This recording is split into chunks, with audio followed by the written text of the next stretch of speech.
back to the Ref Show with Mark Halsey, and great to have Kevin Davies also back on the show this week. So you two guys are standing behind the goal. You're in radio contact with the referee, but now you're going to be allowed to use your hands and signal. These are additional assistant referees in Europe. This has been introduced. Shouldn't it just be simple, get Goalline Technology in?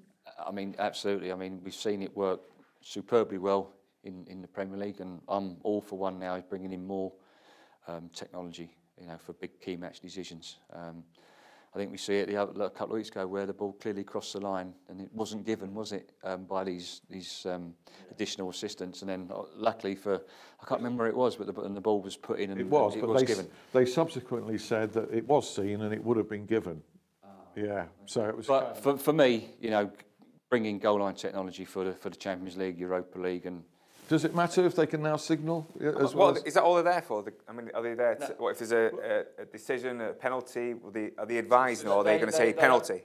They are there. They are there to assist the referee on decisions so in the penalty area. Penalty, he'll say penalty. He will say, look, that's a penalty, and 9 times out of 10 the referee would go with him. But also, if there is, I mean, I know instances where there's been clear penalties that the referee hasn't seen, and it's been right in front of the additional assistant that he hasn't advised the referee, and they've been down marked, because they get marked as well, and they've been down marked, and the error has been put at their feet for not letting the referee know it was a penalty. They seem desperate to justify this, and of course there are big match fees as well for quite a lot of officials. It's costing an awful lot of money. Why not invest it in technology? Well, I agree. I think Goalline Technology has to come in for the Champions League and the Europa League. I don't know why it's not. Right, so let's move on to a much bigger subject. We haven't really got time to deal with it, except emotionally. FIFA and what every football fan feels, this disgust, this dismay.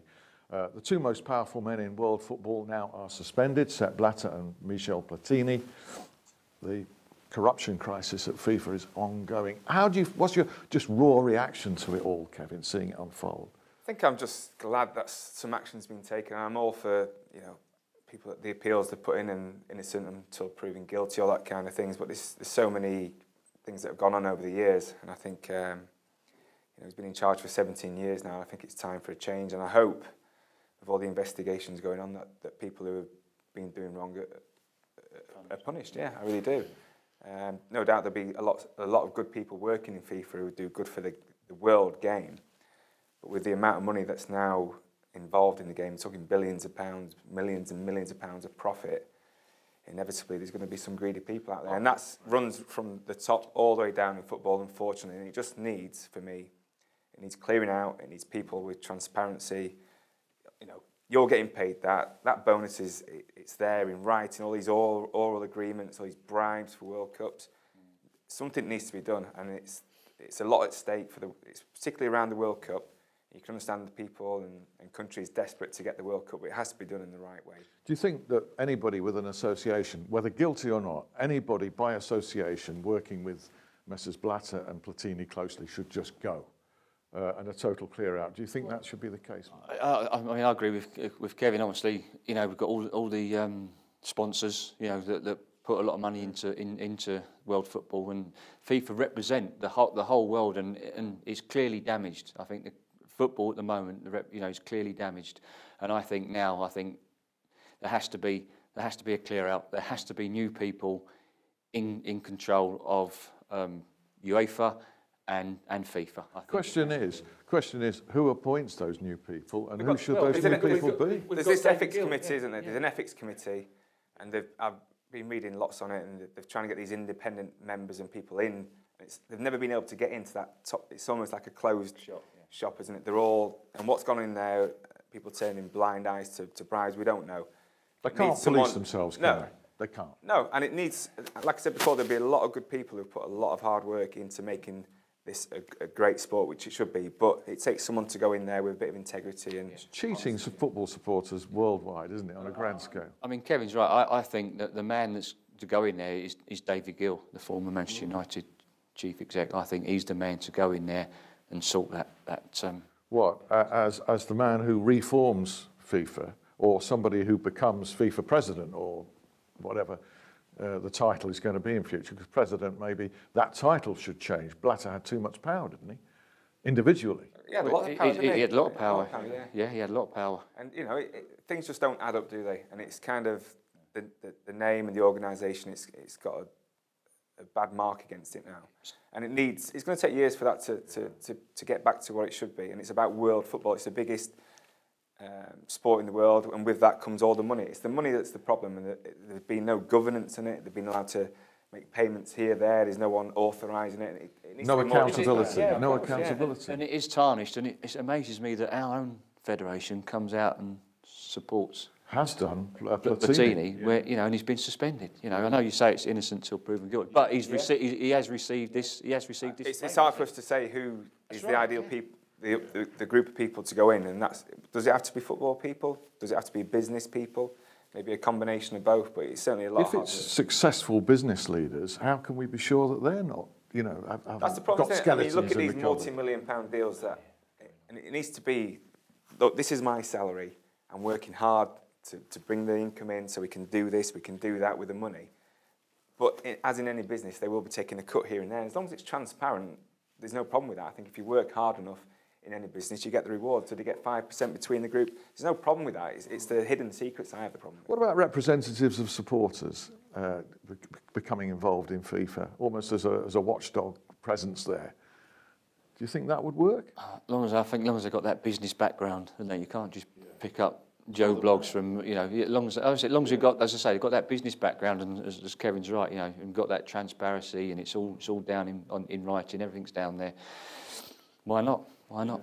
Rugby World Cup, briefly, lots of comments about the respect that the referees are getting, the great control that they have. There was one comment on a newspaper website which said about the respect and praised the respect the players give, but said the scrummaging rules make for a disjointed game. I think I would agree with that. I don't know much about rugby, you played it, and saying that even the referees don't seem to understand those rules. Is that right? Is that true? Well, I don't either, so I don't even understand their offside rule. I'm not sure about the rules, but what I do like is the respect. The players, you know, pull one or two in, the captain's in, and there's no arguing about the decision. They accept it, they move on.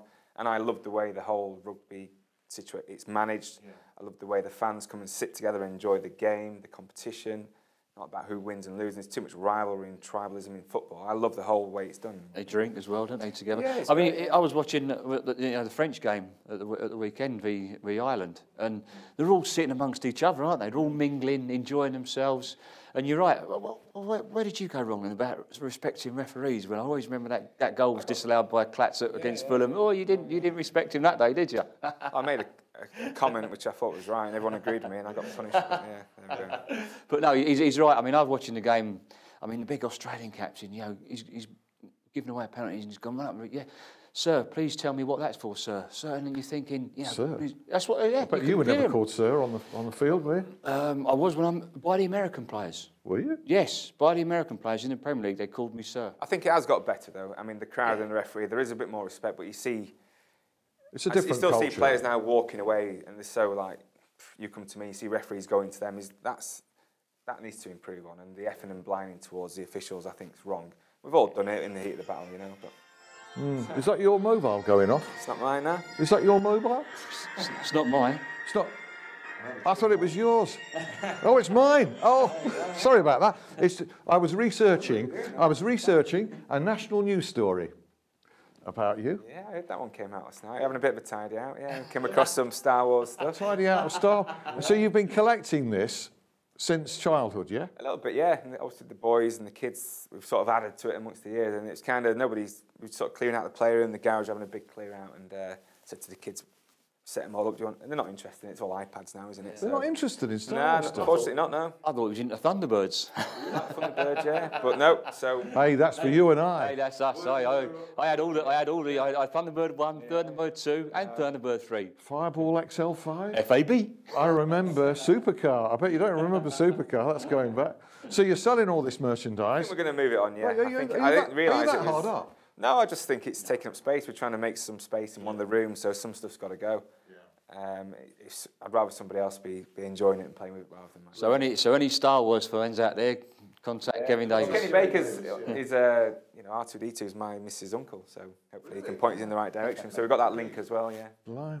Good, right. Well, that's a great way to finish. By the way, congratulations to Sam Allardyce. I think it's congratulations, returning to football as the manager of a very big club in Sunderland. If anybody can do that job, I reckon Sam can, don't you? Well, I think he can, yeah. He's got a tough job. But as like you say, if anyone can do it, Big Sam can do it, and he knows how to keep teams up. I think had there been 5 or 10 games to go, would have been in trouble. But he's got plenty of time. We'll have it in you January. played for him for a minute. Yeah, I think he'll get him out of trouble. A couple of wins and suddenly He's got the January shop window as well, where he can bring his own players and shift a few out. That he most We probably can do needs that to. here as well. Kevin and Mark, thanks very much indeed. Join us for another Ref Show next week. Bye. See ya.